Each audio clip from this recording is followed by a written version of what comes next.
¿Y si te dijera que detrás de las risas del Chavo del Ocho había un secreto oscuro que casi nadie se atreve a contar?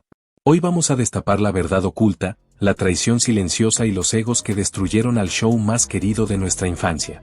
No te pierdas ni un segundo, porque vamos a repasar cada episodio, cada conflicto, cada traición hasta hallar al responsable de haber derrumbado la vecindad más recordada por todos. Todo parecía ideal. Un grupo de comediantes que se entendía con solo mirarse. Risas sin pausa, giras, triunfos. Un fenómeno único en la historia de la televisión. Pero la verdad era otra, porque mientras millones de espectadores se enamoraban de los personajes, los actores empezaban a enfrentarse entre sí. Y no fue de un momento a otro, fue lento, silencioso, como una grieta que avanza entre muros que parecen sólidos. Primero surgieron los celos, luego las preferencias, contratos, aplausos, miradas. ¿Por qué este personaje tenía más escena que otro? ¿Por qué ella aparecía siempre sin provocar risa? ¿Por qué él tomaba todas las decisiones? Las relaciones se tensaron. La familia que repartía risas en pantalla comenzó a fracturarse tras bambalinas. Ya no era una vecindad, era una guerra silenciosa. Y lo más triste es que nadie detuvo nada porque todos creían tener razón. Hoy, tras los años que pasaron, la duda sigue intacta. ¿Quién destruyó el Chavo del Ocho? Quizá jamás lo sepamos, pero sí podemos reconstruir la disputa paso a paso, persona por persona, hasta hallar quién fue el verdadero villano de esta historia. Ahora, este personaje del Kiko, sí, cómo no. Así como me quitas el whisky, ¿también le quitaste este personaje a Gómez Bolaño o el Kiko es tuyo? ¿Cómo se da el que tú te quedes con el nombre de la Chilindrina? Sí.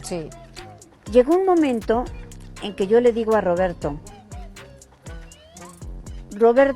quiero sacar otro disco de la Chilindrina. Y me dice, no, ya no. Y dije, ¿por qué no? Porque ya no quiero que hagas la Chilindrina. Yo era virgen cuando todo eso sucedía. Si tú pareces burra en primavera. Tenía 7 grandes defectos, 6 hijos y una esposa. Por ejemplo, que Roberto Gómez Bolaño se llevaba la parte grande de la torta y a ustedes les quedaban migajas. En cierta forma sí. En una declaración dije que haberle robado el nombre a Roberto era una canallada. Así lo dije, con esa palabra. Al día siguiente o esa noche me habló por teléfono, María Antonia. Me dijiste canalla. Dije, te robaste el personaje. Yo no me lo robé porque yo... Entonces no te metas en eso, tú no eres canalla. Si no te lo robaste, no eres canalla. Yo dije que robar el personaje era una canallada. Si tú aseguras que no lo robaste, que tú lo vestiste, lo creaste y lo... no sé qué, entonces tú no te metas, no te incluyas entre los canallas. Empecemos por el primer. Sospechoso, Carlos Villagrán.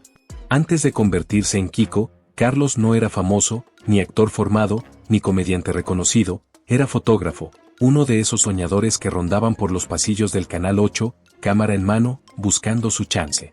Poco a poco empezó a aparecer como extra en diferentes producciones, pero el cambio real llegó cuando conoció a Rubén Aguirre. Con él formó una dupla que comenzó a destacar. En algunos sketches del canal, Carlos interpretaba un personaje singular, una mujer de cachetes inflados que lloraba de forma exagerada, casi caricaturesca. Una noche, en una fiesta de la farándula mexicana, esa pareja artística llamó la atención de alguien crucial, Roberto Gómez Bolaños. Carlos estaba siendo un títere guiado por Rubén, pero sí, otra vez los cachetes inflados, el tono infantil, el llanto ridículo. Chespirito lo vio y quedó encantado con su estilo. No pasó mucho hasta que lo invitó a su elenco, primero en El Chapulín Colorado, donde confió en su talento como actor y le dio papeles muy diferentes a lo que hacía. Pero todo cambió al crearse El Chavo del Ocho. Chespirito le pidió que encarnara a un niño y Carlos ya tenía uno pensado. Había hecho algo parecido en una obra de teatro con ese tono aniñado, con ese gesto de inflar cachetes que era su sello. Así nació Kiko y con Kiko llegó el estallido. Carlos Villagrán empezó a saborear la fama como nunca antes. Pasó de fotógrafo desconocido a figura de primera línea. Multitudes lo esperaban en aeropuertos, pedían autógrafos, lo idolatraban y él lo sentía. Sentía que era el gran responsable de aquel fenómeno. Estaba convencido de que su creación, esos cachetes inflados que venía usando desde siempre, eran la clave del éxito y quizá algo de razón tenía, pero para él no existía Chavo, ni Chapulín ni vecindad sin su personaje. Cada gira por Latinoamérica, cada ovación, Cada niño que lo imitaba confirmaba esa idea y con eso Carlos dejó de sentirse un actor más. Empezó a creerse la figura central y por eso decidió abandonar el proyecto y llevar a Kiko a otro lugar. Pero el conflicto fue uno solo. El verdadero dueño de Kiko era Chespirito. Como era costumbre, Chespirito había registrado a todos los personajes a su nombre, también a Kiko. Y eso para Villagrán fue un golpe al ego, porque creía que ese personaje lo había creado él antes de conocer a Chespirito, que lo había perfeccionado durante años y que ahora se lo estaban quitando. Fue entonces cuando Emilio Azcárraga, el poderoso líder de Televisa, le ofreció un trato, tener su propio programa, pero sin usar a Kiko y bajo la supervisión de Chespirito. Una propuesta que para muchos era un honor, para Carlos fue una humillación. Su orgullo no lo permitió. No iba a aceptar trabajar con limitaciones, no iba a pedir permiso para usar lo que sentía suyo. Rechazó el acuerdo y ahí cometió el mayor error de su vida. Azcárraga se enfureció y cuando Azcárraga se enojaba no cerraba una puerta, cerraba todas. Villagrán empezó a deambular por toda Latinoamérica buscando dónde encajar, hasta que finalmente halló una oportunidad en la televisión venezolana, donde adaptó ligeramente al personaje de Kiko para poder interpretarlo sin ser demandado. Pero no funcionó. No había chispa. Sin la vecindad, sin el mundo del Chavo, sin sus colegas, todo se sentía vacío.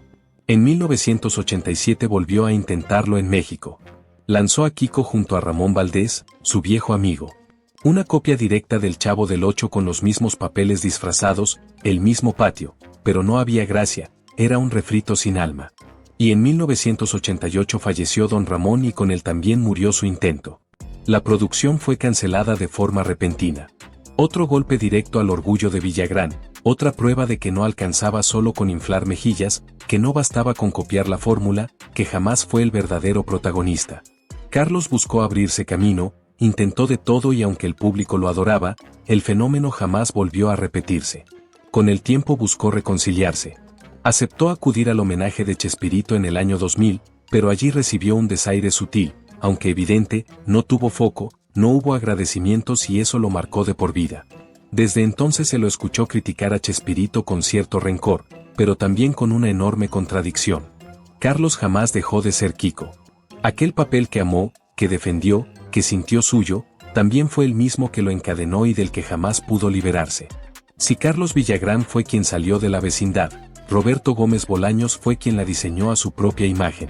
Y con eso, con el tiempo, se volvió parte del conflicto, porque si se trata de buscar responsables, no podemos excluir al creador de todo, al arquitecto, al hombre que no solo escribía los guiones, sino que tomaba cada decisión como si fuera un negocio personal. Roberto Gómez Bolaños es el segundo señalado en esta historia. Desde fuera era imposible no admirarlo. Un genio creativo, autor de personajes inmortales y alma de un programa que conquistó todo un continente. Pero desde dentro muchos lo comenzaron a ver diferente.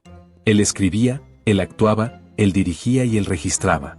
Todo llevaba su firma, los personajes, los guiones, hasta las frases más simples. Y si alguien cuestionaba ese método de trabajo, la relación se rompía. Villagrán fue de los primeros en rebelarse. Sentía que Kiko era suyo y quizá lo era, pero Gómez Bolaños lo registró como propio y no iba a ceder ni una palabra. Para Roberto, los personajes no se compartían. Ese nivel de control absoluto, aunque garantizó una coherencia única, también generó fricciones en el elenco, porque con el tiempo el show dejó de ser una familia creativa para volverse una dictadura disfrazada de comedia. Y si hablamos de víctimas de esa dictadura, hay un nombre imposible de omitir, María Antonieta de las Nieves. Porque si Carlos Villagrán se marchó, María fue desplazada en silencio, sin aviso, sin explicación. Desesperada, pidió a Chespirito permiso para usar a la Chilindrina fuera del programa. Él aceptó, pero con condiciones, un porcentaje altísimo de todo lo que ella ganara. María aceptó, no tenía opción y aún así siguió luchando. Escribió su propio show con la Chilindrina como protagonista, se lo presentó a Chespirito para que lo aprobara y él dio el visto bueno, pero en silencio movió hilos para que ese proyecto no llegara al aire. Habló con productores, presionó desde las sombras, porque si los personajes no eran escritos por él, no merecían existir. Aún así, el programa salió, pero la relación entre ambos ya estaba rota. Y lo peor estaba por venir, porque un día María descubrió que los derechos de los personajes no estaban actualizados, habían vencido y entonces, sin avisar, registró a la Chilindrina a su nombre. Un golpe al corazón del autor y una traición sin retorno. María siempre sostuvo que el personaje lo había creado ella, que más allá de los libretos la Chilindrina era suya, su voz, sus gestos, su esencia. Lo mismo que decía Villagrán de Kiko, insinuando que los guiones de Chespirito no tenían nada que ver. Y así se convirtió en la tercera señalada de esta búsqueda de culpables, porque si bien fue víctima del sistema, también dejó que su ego hablara más fuerte y con esa jugada ayudó a desarmar el equipo humano que hizo historia. Regresando a Chespirito, su ego no solo marcó sus decisiones creativas, también las personales, su poder, su fama y su lugar dentro de Televisa. Le abrieron todas las puertas, incluso las del amor. Estuvo con quien quiso, cuando quiso. Pero entre todas esas mujeres hubo una que no solo conquistó su corazón, sino que terminó por separarlo de todo y de todos. Florinda Mesa siempre tuvo una ambición enorme, laboral, artística, personal. Quería abrirse paso en un medio donde las oportunidades no se regalaban, y cuando por fin lo logró, quiso ir por todo. Antes de ser doña Florinda, ya tenía un historial amoroso dentro del elenco. Salió con Carlos Villagrán en una relación breve, pero que incomodó a varios. Después inició algo más serio con Enrique Segoviano, el histórico director del programa. Con él incluso estuvo a punto de casarse. Pero todo cambió cuando Chespirito decidió enamorarla. Roberto fue con todo y Florinda escogió, dejó a Segoviano y se quedó con el jefe. Enrique, herido y desplazado, optó por alejarse del proyecto y aunque jamás lo dijo abiertamente, su partida dejó una grieta muy notoria. Ramón Valdés tampoco lo asumió bien, no aprobaba esa relación ni cómo empezaba a girar todo en el set, porque con el nuevo romance, Florinda dejó de ser una actriz más y pasó a tener poder. Todos coinciden en que ahí nacieron los verdaderos conflictos. Don Ramón fue el primero en decir basta. Tenía choques constantes con Florinda. No toleraba su actitud, su modo de tratar al elenco, su hambre de control y un día simplemente se marchó. Tiempo después volvió para grabar algunos episodios, pero poco después murió.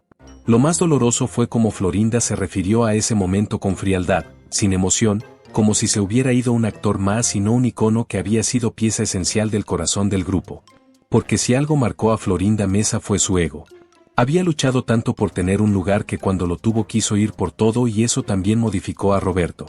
Florinda no solo quería ser su pareja, quería ser la figura más importante de su vida y lo logró. Roberto dejó a su esposa, se apartó de sus hijos y eligió una nueva vida. Una vida donde todo giraba alrededor de ella. Por eso muchos la ven como la gran villana de esta historia. Y tal vez lo fue en la vida de Roberto porque lo apartó, lo aisló y lo encerró en una burbuja de poder compartido.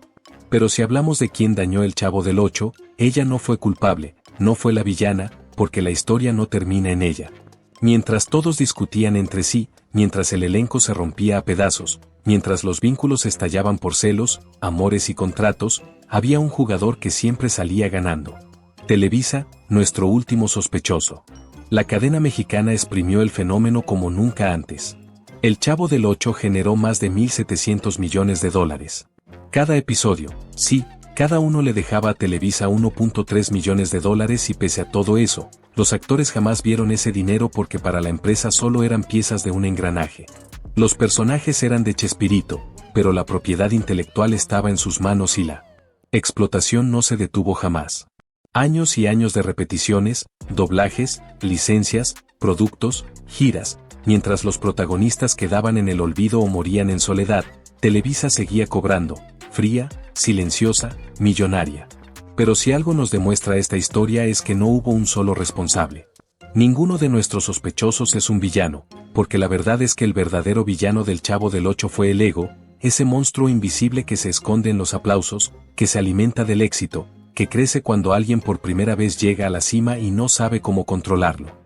Ahí estaban actores humildes, con orígenes sencillos, que de pronto eran famosos en todo un continente.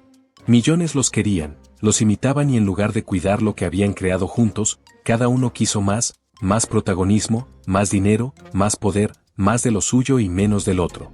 Se aferraron a sus personajes como si fueran tesoros personales. Traicionaron viejas amistades. Dejaron atrás amores, familias, hijos y todo por no soltar, por no compartir, por no aceptar que el éxito era de todos y no de uno solo. Todos pensaron que podían seguir solos y al final se quedaron solos. Porque a pesar de todo eso, a pesar de las disputas, los contratos, los egos y las miserias, la magia sigue viva. Porque cuando uno vuelve a ver El Chavo del Ocho, cuando escucha ese tema de apertura, cuando ve a don Ramón regañando con ternura, Kiko llorando exageradamente, a la Chilindrina trazando una travesura, a doña Florinda golpeando a Ramón y al Chavo, siempre al Chavo soñando con una torta de jamón, el tiempo se detiene y entiendes que por un instante todos esos problemas se borran y lo único que queda es el recuerdo de algo que fue maravilloso, una vecindad que nunca existió pero que todos sentimos como nuestra. Detrás de cada carcajada había heridas que jamás sanaron. Esta historia nos recuerda que, incluso en los programas que marcaron nuestra niñez, hay verdades que duelen. ¿Tú qué opinas? ¿Crees que Carlos Villagrán fue realmente el villano? ¿O fue Florinda Mesa con todos sus enredos y ambición? ¿O que todos fueron víctimas de Televisa que se enriqueció a costa de ellos? Déjame tu comentario aquí abajo, quiero leerte. Y si esta historia te impactó, suscríbete para descubrir más secretos del mundo del espectáculo, comparte este video con tus amigos y activa la campanita para no perderte lo que viene. Nos vemos en el próximo capítulo.